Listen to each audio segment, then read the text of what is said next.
तो प्यारे बच्चों, आप सभी का एक बार फिर से स्वागत है आप लोग का अपना चैनल मूर्ति एकेडमी में।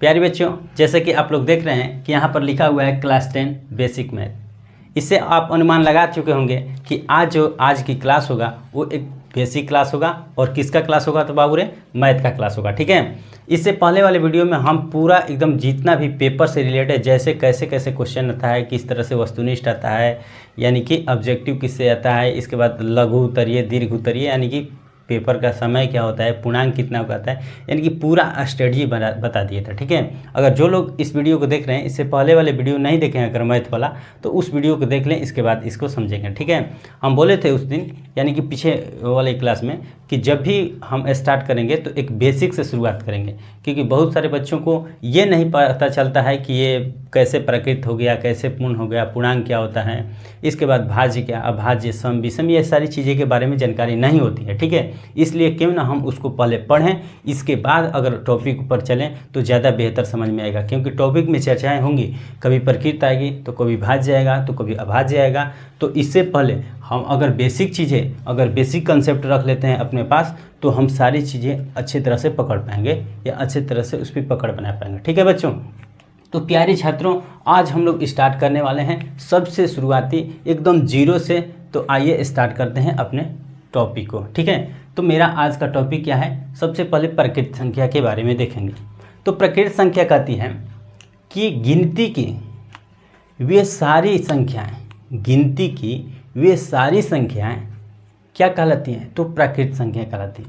यानी कि गिनती के तो बात आती है, गिनती की तो गिनती की बात आती है तो हम लोग कहते हैं कि 1 2 3 4 5 6, ये सब तो गिनती है, यही तो गिनती है। लेकिन इस तरह से हम लोग परिभाषा तो देंगे नहीं, तो लिखेंगे परिभाषा। तो परिभाषा को आप नोट डाउन कीजिए, परिभाषा लिखेंगे। चलिए एक बार परिभाषा लिखेंगे, इसके बाद हम समझाने का प्रयास करें। तो लिखेंगे बाबू कि गिनती की सभी संख्याएं प्राकृत संख्या कहलाती हैं। गिनती की सभी संख्याएं प्राकृत संख्या कहलाती है। ठीक है, आप लोग अच्छे तरह से समझ रहे होंगे। ठीक है, गिनती की सभी संख्या प्राकृत संख्या कहलाती हैं। जैसे में हम कह सकते हैं कि जैसे में क्या हो गया, तो आपका ये कि 1 हो गया, 2 हो गया, 3 हो गया, 4 हो गया, 5 हो गया, डॉट डॉट डॉट, कहाँ तक? तो अनंत तक। अनंत का मतलब कोई उसका अंत नहीं है, कितना भी हो सकता है। यानी कि गिनती की संख्या, गिनती का कोई अंत नहीं है कि आप 100 तक ही गिनेंगे। 101, 102, 3, एकदम 1000, लाख, 10 लाख, यानी कि पूरा चलते जाएगा। ठीक है, यानी कि 1 लाख, 10 लाख, 20 लाख, 50 लाख, 100 लाख, यानी कि इसका कोई अंत नहीं है बाबू। ठीक है, तो वही लिखे हैं कि गिनती के सभी संख्याएं प्रकृत संख्या कहलाती हैं। इतना तक आप अच्छे तरह से समझ रहे होंगे। चलिए बच्चों आगे देखते हैं। ठीक है, अब इसके बाद जब प्रकृत संख्या देख लिए, तो अब देखेंगे पूर्ण संख्या, जिसको हम लोग इंग्लिश में कहते हैं होल नंबर। पूर्ण संख्या, जिसको हम लोग क्या बोलते हैं? Whole number. ठीक है, होल नंबर, यानी कि प्रकृत संख्या जो है, बस इसमें थोड़ा सा चेंजिंग है। प्रकृत संख्या और पूर्ण संख्या में थोड़ा सा चेंजिंग है।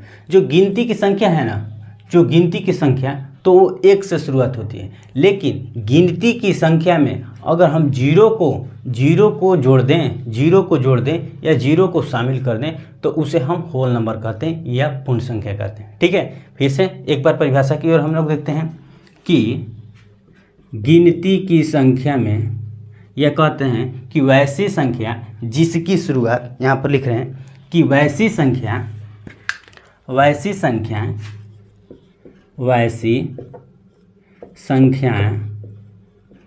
जिसकी शुरुआत किससे हो? तो आप लोग कहिएगा कि शुरुआत जीरो से या शून्य से, हम कह सकते हैं शून्य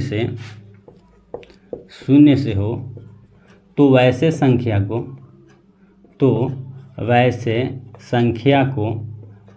संख्या को क्या बोलेंगे? तो वैसे संख्या को बोलेंगे पूर्ण संख्या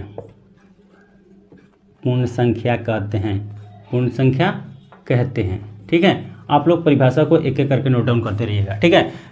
वैसी संख्या जिसकी शुरुआत शून्य से हो, शून्य का मतलब जीरो, जीरो से हो, वैसी संख्या को हम क्या बोलते हैं, पूर्ण संख्या बोलते हैं। जैसे में, जैसे, तो जैसे में क्या होगा, तो जैसे में शुरुआत जीरो से, यानी कि 0 1 2 3 4 5 6 डॉट डॉट डॉट डॉट, ये भी इन्फिनिटी तक चल रहा है।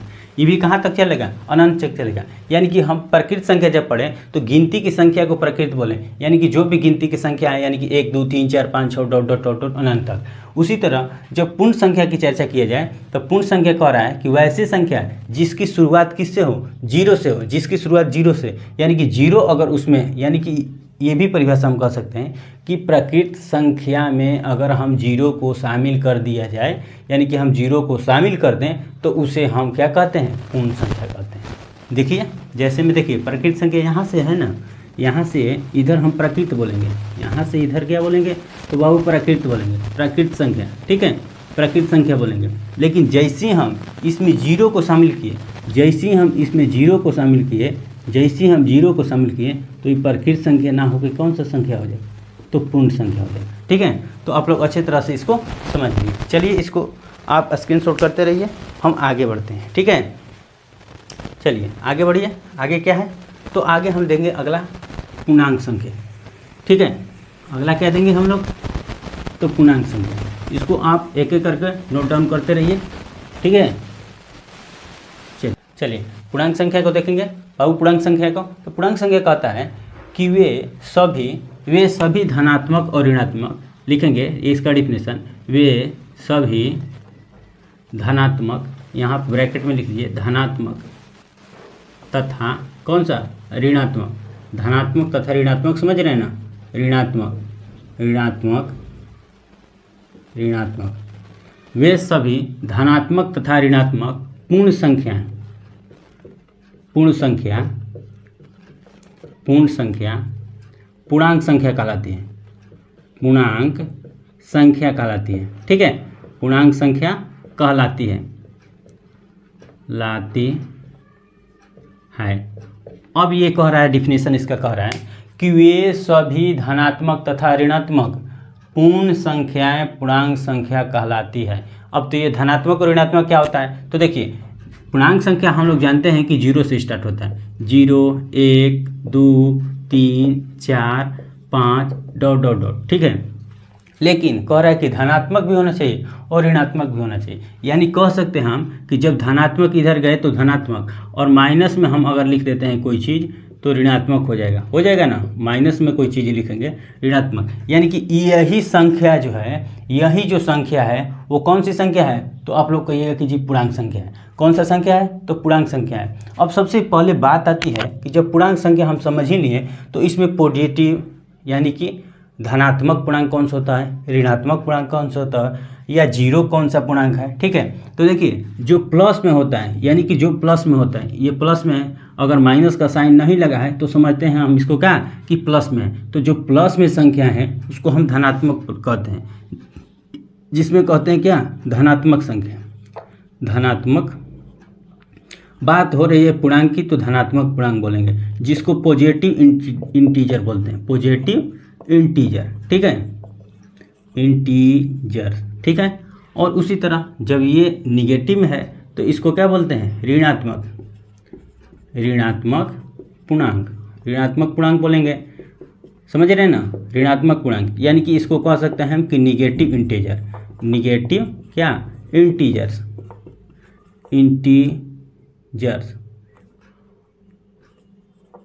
ठीक है, निगेटिव इंटीजर। और बात आती है जीरो की, जब ये निगेटिव हो गया और ये पॉजिटिव हो गया तो जीरो का है, तो जीरो हम लिखेंगे कि जीरो जो है ये हम लिख सकते हैं कि ये न्यूट्रल है, यानी कि उदासीन कह सकते हैं, उदासीन, क्योंकि उदासीन है, उदासीन पूर्णांक बोलेंगे इसको, उदासीन पूर्णांक, या इंग्लिश में बोलेंगे न्यूट्रल इंटीजर्स, न्यूट्रल इंटीजर्स हैं, ठीक है। इसमें ये निगेटिव इंटीजर्स हो गया यानी कि ऋणात्मक हो गया, और ये धनात्मक हो गया, और जो जीरो बचा वो उदासीन पूर्णांक यानी कि न्यूट्रल हो गया। यानी कि हम समझ गए प्रकृत संख्या के बारे में, पूर्ण संख्या के बारे में और पूर्णांक संख्या के बारे में, ठीक है।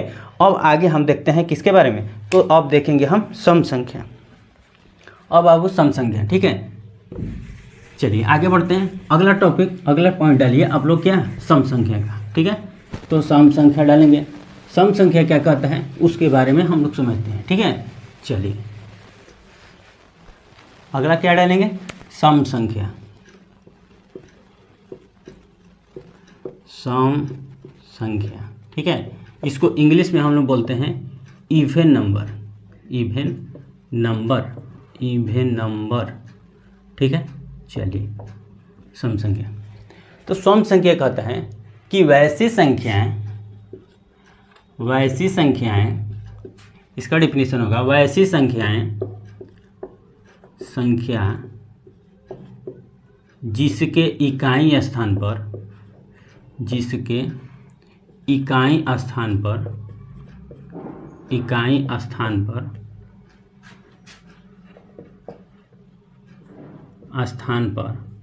0, 2, 4, 6 व 8 हो तो वैसी संख्या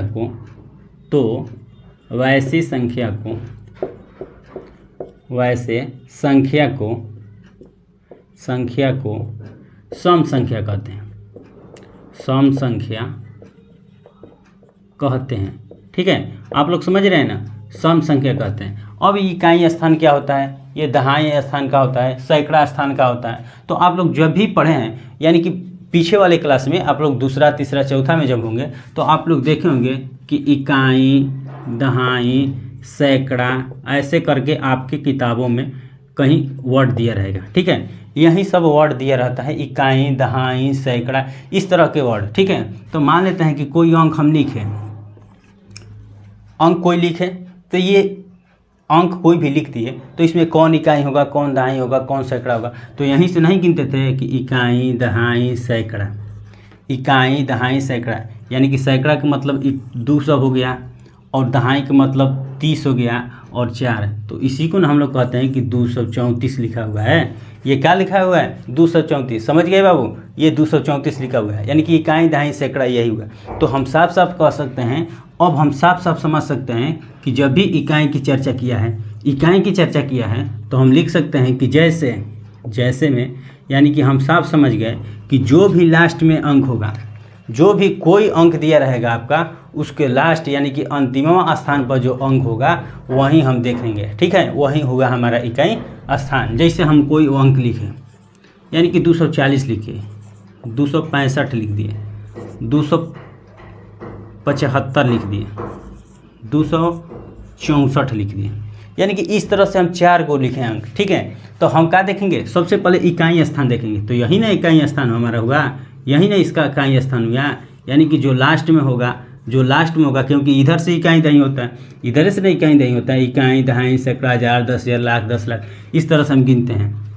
आप लोग इस तरह से भी गिने होंगे 0 0 0 0 देखे कि इकाई, दहाई, सैकड़ा, 1000, 10,000, लाख, 10 लाख, करोड़, इस तरह से। तो वही स्थान है, यानी कि जिसके लास्ट में कौन कौन सा संख्या रहे, कि तो 0 रहे, 4 रहे, 6 रहे, 4 रहे, 6 रहे, 8 रहे, वो संख्या हमेशा क्या होगी, तो सम संख्या होगा, यानी कि इवन नंबर होगा। तो आप लोग अच्छे तरह से इसको भी समझ लिए, तो इसको भी अच्छे तरह समझ लिए। तो इसका एग्जाम्पल हम लोग क्या लिखेंगे कि 240 हो गया, 562 हो गया, इसके बाद 744 हो गया, इसके बाद 666 हो गया।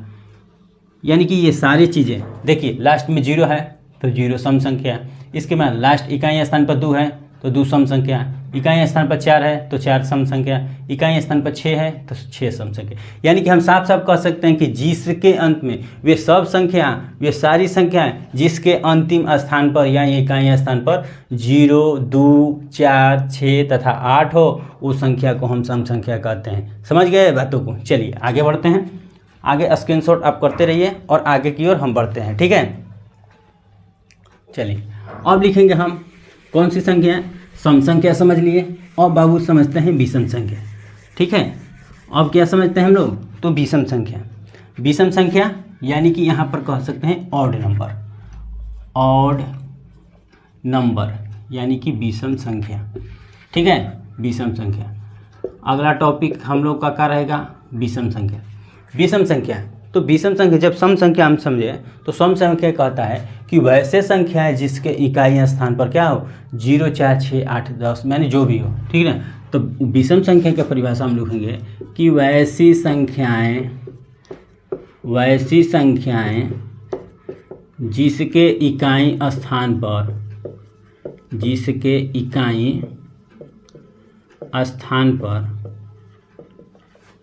स्थान पर 0, 2, 4, 6 व 8 के अलावा अन्य संख्या हो,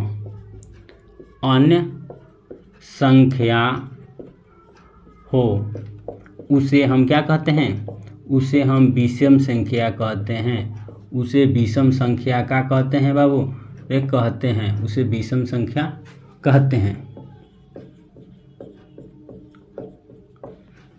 अब एक चीज़ और समझिए, कह रहा है कि वैसी संख्या जिसके इकाई स्थान पर 0, 2, 4, 6 तथा 8 के अलावा, यानी कि इसको छोड़कर, ये थोड़ा माइंड में सेट कर लीजिएगा, इसको छोड़कर यानी कि ये संख्या नहीं दिखना चाहिए, विषम संख्या में ये संख्या नहीं दिखना चाहिए, ये सम संख्या का है। अगर विषम संख्या की बात की जाए तो इसको छोड़कर जो भी संख्या इकाई स्थान पर आएगा उसे हम विषम संख्या कहते हैं। जैसे में समझिए, जैसे में अगर बात किया जाए तो आप ये बात लाइए कि क्या हम लिखे हैं कि 246, तो 246 लिखे हैं, तो क्या ये विषम संख्या है?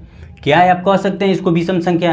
तो आप कहेंगे कि जी नहीं। क्यों नहीं कह सकते हैं? कि हम बोले हैं कि ये जितनी संख्याएं लिखे हैं इसके अलावा अन्य संख्या आना चाहिए, वो संख्याएं विषम संख्या होगा। तो ये विषम संख्या नहीं होगा, ये विषम संख्या नहीं होगा। तो अब विषम संख्या बतलाइए, तो 241 लिखे हैं, क्या ये विषम संख्या है? तो आप कहेंगे कि जी ये विषम संख्या है, क्योंकि ये इसके अलावा ये आया है। इसके बाद 243 को विषम संख्या कहते हैं, इसके अलावा 145 को कहेंगे।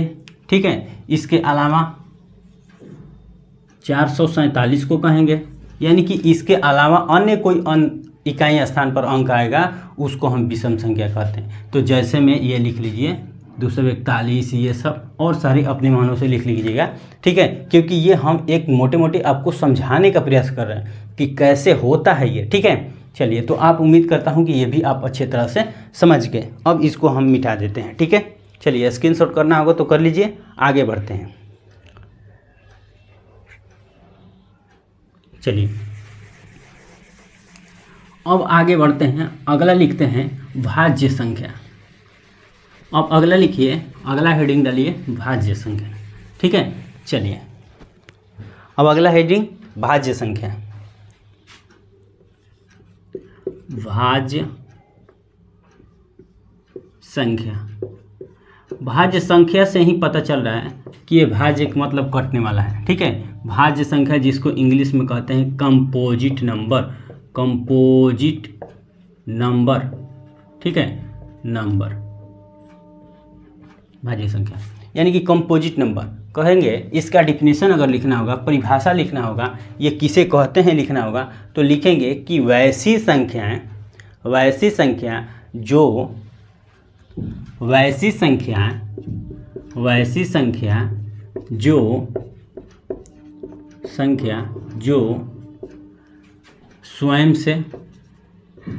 स्वयं तथा एक के अलावा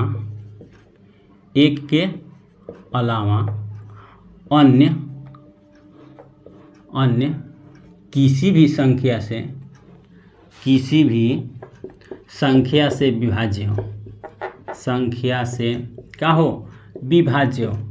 विभाज्य का मतलब कट जाए, विभाज्य यानी कि मतलब कट जाए, विभाज्य हो, उसे हम कौन सी संख्या बोलेंगे? तो भाज्य संख्या बोलेंगे, भाज्य संख्या बोलेंगे। संख्या कहते हैं। ठीक है, समझ रहे हैं। चलिए, कह रहा है, इसका डिफिनेशन कह रहा है, यानी कि परिभाषा, कि वैसी संख्या जो स्वयं से, यानी कि स्वयं का मतलब खुद से, तथा एक से, यानी कि जो संख्या खुद से तथा एक के अलावा का मतलब अभी तुरंत बतलाएं, के अलावा का मतलब इसको छोड़कर, किसको छोड़कर, यानी कि ये सभी संख्याएं को इसको छोड़कर, यानी कि वैसी संख्या जो स्वयं से और एक के अलावा अन्य किसी भी संख्या से कट जाए उसे हम भाज्य संख्या कहते हैं। जैसे आप कहिएगा कि तब इसका एग्जाम्पल क्या होगा, किसे कहते हैं भाज्य संख्या। तो देखिए, हम लिखे हैं 8, 20, 24, 74, यानी कि और सारी चीज़ें हम लिख सकते हैं, 90 ETC। अब इसको देख लेते हैं इत्यादि। ठीक है, अब देखेंगे कि 8 क्या है, भाज्य है, या 20 क्या है, 24 क्या है, 74 क्या है, 90। तो ये क्या है कि स्वयं से, तो स्वयं का मतलब 8 से, तो 8 से तो ये कटेगा ही कटेगा। इसके बाद 1 से तो 1 से भी कटेगा, क्योंकि कोई भी संख्या कितना भी भाज्य हो, अभाज्य हो, कोई भी संख्या हो, वो 1 से तो हमेशा कटेगा, 1 से तो कटेगा उतना ही बार में। ठीक है, तो इसको छोड़कर यानी कि यहाँ पर क्रॉस लगा दे रहे हैं, यानी कि स्वयं हो गया कि 8 है तो 8 से, और 1 हो गया कि 1 से। इसको छोड़कर अगर अन्य किसी संख्या से कट रहा है तो उस संख्या को हम भाज्य संख्या कहेंगे। जैसे और देख लेते हैं, तो 8 किससे कटेगा, तो आप कहिएगा कि जी 8 2 से कटेगा। इसके बाद और किसी से कटेगा तो 4 से भी कटेगा। इसके बाद और किसी से कटेगा, तो इसके अलावा देखिए 2 से और 4 से भी कट रहा है, तो इस संख्या को क्या हम बोलेंगे, भाज्य संख्या बोलेंगे। फिर एक बार समझाने का प्रयास करें आपको, फिर एक बार से समझिए। कह रहा है कि कोई भी संख्या दिया रहे, वो सबसे पहले देखेंगे कि स्वयं से तो नहीं कट रहा है, तो स्वयं से कटेगा तो उसको नहीं मानेंगे। 1 से तो नहीं कट रहा है, फिर भी नहीं मानेंगे। लेकिन इसके अलावा अन्य कोई संख्या से कटेगा तो उसको भाज्य संख्या मानेंगे। जैसे स्वयं से कटा, इसको नहीं माने, 1 से कटा, इसको नहीं माने। लेकिन इसके अलावा देखिए 2 से भी कट रहा है और 4 से भी कट रहा है, तो वो संख्या क्या होगा, भाज्य होगा। वो संख्या क्या होगा बाबू, तो भाज्य होगा। फिर से और अगले संख्या को समझते हैं। इसको हम क्या करते हैं, यहाँ से लिखते हैं। अब देखिए 20 संख्या लिख रहे हैं, 20 लिख रहे हैं।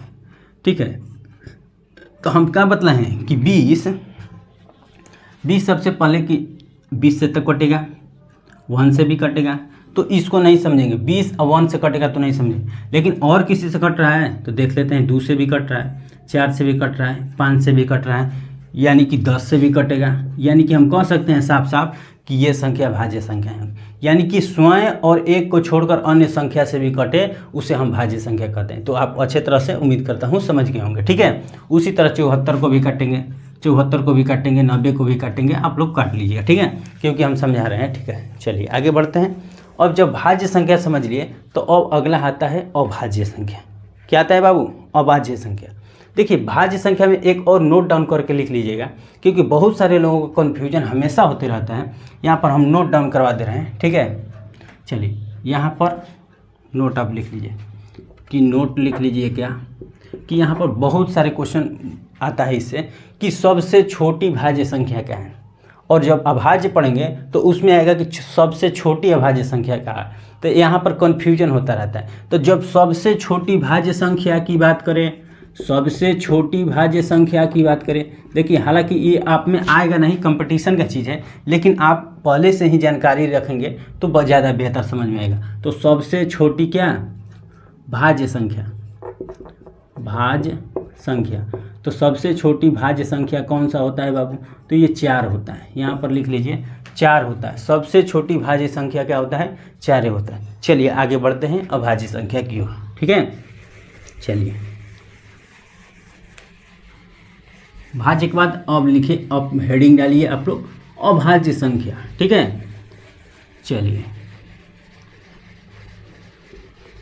अब हमको हेडिंग क्या डालना है, तो अभाज्य संख्या। ठीक है, जिसको हम लोग क्या बोलते हैं, प्राइम नंबर।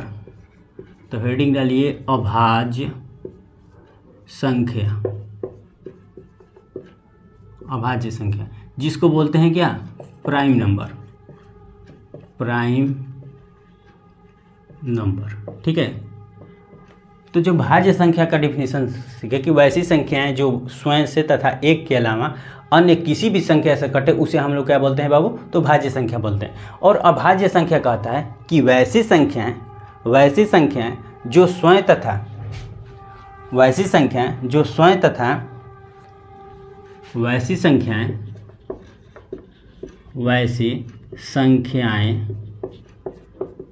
जो स्वयं का मतलब खुद से, स्वयं तथा एक के अलावा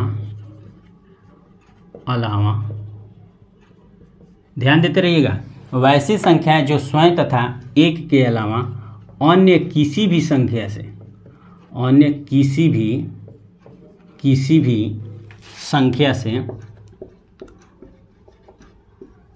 से विभाज्य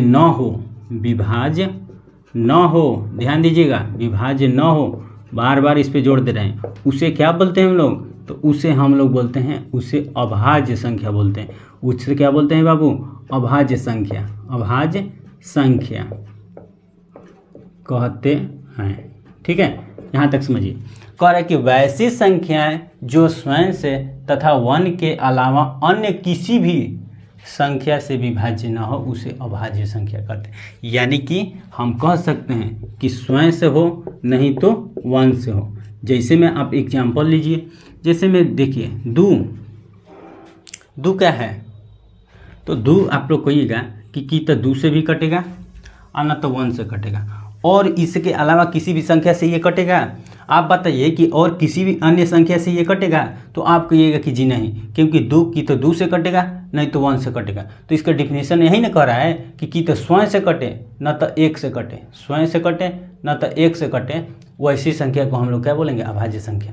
तो वही ना कह रहा है कि वैसी संख्याएं जो स्वयं तथा एक के अलावा अन्य किसी भी संख्या से न कटे, तो अन्य किसी भी संख्या से इसको काट सकते हैं, तो नहीं काट सकते हैं। उसी तरह पाँच अन्य संख्या से कि तो वन से कटेगा नहीं तो खुद 5 से कटेगा। इसके बाद आप काटिए 11 को कि तो खुद 1 से कटेगा और नहीं तो खुद से कटेगा। इसके बाद 19 को 19 1 से कटेगा नहीं तो खुद अपने संख्या से। यानी कि ये सारी संख्याएं जो भी लिखे हैं ये सभी संख्याएं क्या है, अभाज्य संख्या है। ये सभी संख्याएं क्या है, अभाज्य संख्या का। एक चीज़ और यहाँ पर भी नोट डाउन आप कर लीजिएगा, यहाँ पर भी नोट लिख लीजिएगा कि सबसे छोटी अभाज्य संख्या,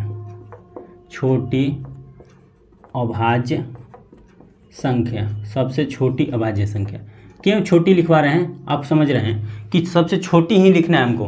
बड़ी तो बहुत सारी, बड़ी अनंत तक जा रहा है तो कितना भी बड़ा हो सकता है, लेकिन सबसे छोटा का लिमिट है। सबसे बड़ा का लिमिट नहीं है कि कौन हो सकता है, लेकिन सबसे छोटा का है। इसलिए भाज्य में भी सबसे छोटा लिखवाए हैं और अभाज्य में भी छोटा लिखवा रहे हैं। ठीक है, तो सबसे छोटी, तो अब बतलाइए कि सबसे छोटी क्या है, 2 है, तो यहाँ पर हो जाएगा 2। तो अब एग्जाम में आएगा, यानी कि मान लेते हैं कि आपकी परीक्षा में यानी कि 1 नंबर ऑब्जेक्टिव जो क्वेश्चन MCQ देता है उसमें ही दे दिया कि सबसे छोटी अभाज्य संख्याएं हैं, तो आप क्या बताइएगा। तो जब जानते रहिएगा तो बता दीजिएगा कि ये होता है क्या बाबू, कि 2 होता है। अब उसी तरह सबसे छोटा भाज्य संख्या तो 4 होता है। ठीक है, तो ये आप समझिए। ठीक है, चलिए आगे बढ़ते हैं, स्क्रीनशॉट इसका कर लीजिए और आगे बढ़ते हैं। ठीक है, चलिए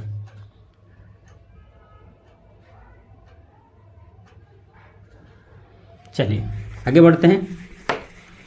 अब आगे लिखेंगे, अगला है सह अभाज्य संख्या। अगला क्या हम देखेंगे, सह अभाज्य संख्या के बारे में समझेंगे, यानी कि जिसको हम लोग बोलते हैं क्या, कोप्राइम नंबर ना, कोप्राइम नंबर। ठीक है, अगला लिखिए सह अभाज्य संख्या। सह अभाज्य संख्या। ठीक है, इसको बोलेंगे प्राइम को बढ़िया से लिख लीजिए, प्राइम नंबर। ठीक है, प्राइम नंबर यानी कि सह अभाज्य संख्या। सह अभाज्य संख्या क्या करता है कि वैसी संख्याएं जिसका HCF निकालने पर क्या है, 1 आए। यानी कि जिस संख्या का एचसीएफ हम निकालें तो 1 दे, उसी संख्या को हम को प्राइम नंबर या सह अभाज्य संख्या कहते हैं। फिर से एक बार कि वैसी संख्याएं या वैसी, देखिए यहाँ से लिखिए कि वैसी दो संख्याएं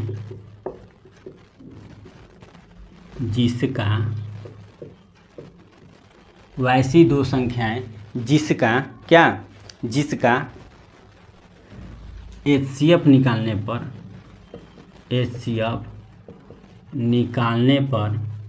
वैसी दो संख्याएं जिसका एचसीएफ निकालने पर 1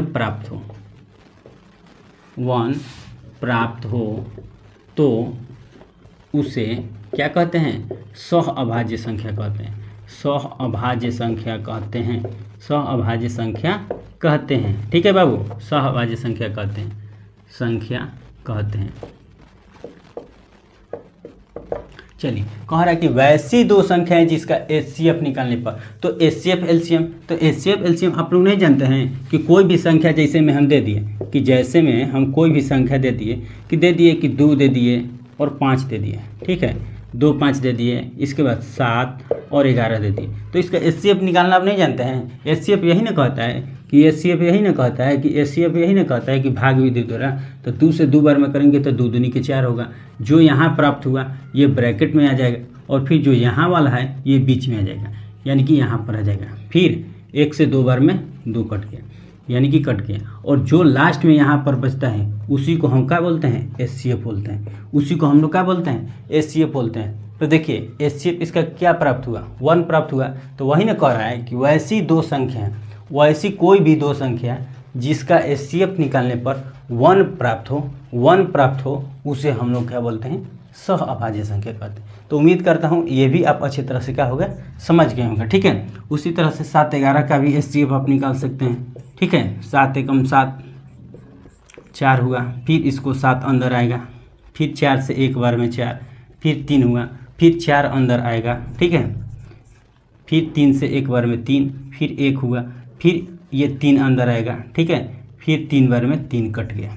ठीक है, यानी कि जो यहाँ पर प्राप्त हुआ लास्ट में उसी को हम लोग क्या बोलते हैं? तो एचसीएफ बोलते हैं। उम्मीद करता हूँ ये आप लोग को अच्छा लगा होगा, आप अच्छे तरह से समझ भी होंगे। ठीक है, तो मिलते हैं इसी तरह के, और अभी छूट गया है यहीं तक, इसको क्लास को क्या करते हैं? इंड करते हैं, क्योंकि ज़्यादा वीडियो लंबा हो जाएगा। ठीक है, तो और आगे क्या पढ़ना है? अभी परिमेय में पढ़ना है, इसके बाद और विभाज्यता का नियम पढ़ लेंगे, और गुणा बता देंगे, एलसीएम बता देंगे, आपको शॉर्ट में बताना, यानी कि निकालना। ठीक है, तो मिलते हैं इसी तरह से अगले वीडियो में, तब तक लिए जय हिंद।